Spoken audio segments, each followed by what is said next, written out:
আসসালামু আলাইকুম আরহামতুল্লাহি ওয়াবারাকাতুহু। বিসমিল্লাহির রহমানির রহিম।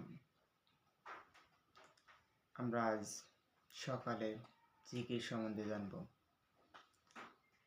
কোনো ব্যক্তি যদি সকালে ফজরের নামাজের পর আয়াতুল কুরসি পাঠ করে, ওই ব্যক্তি সন্ধ্যা হওয়া পর্যন্ত সকল জিনের আসর থেকে নিরাপদ থাকিবে।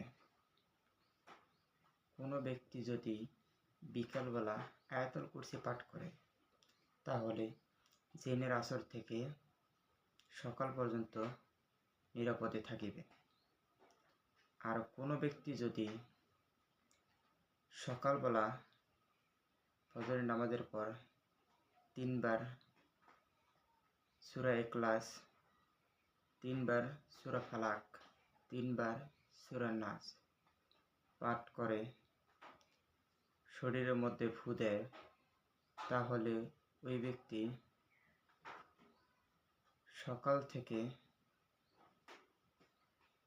এবং সকাল হওয়া পর্যন্ত সকল বিপদ আপদ থেকে নিরাপদ থাকিবে।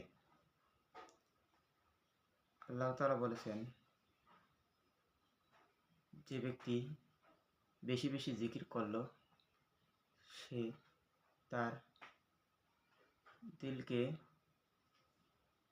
বেশি বেশি ধৌত করলো।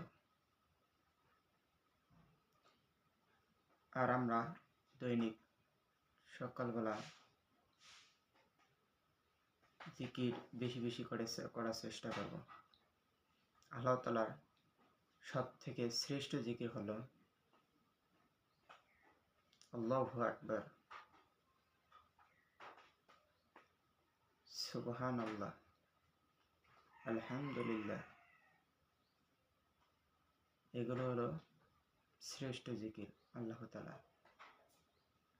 আমরা এসব বেশি বেশি করে পাঠ করব। আর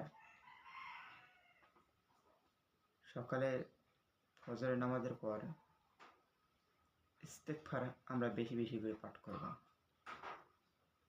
যে ব্যক্তি ইস্তেগফার বেশি বেশি করে পাঠ করবে, সে ব্যক্তির কলব সব সময়ের জন্য আল্লাহ তাআলা পরিষ্কার রাখিবে।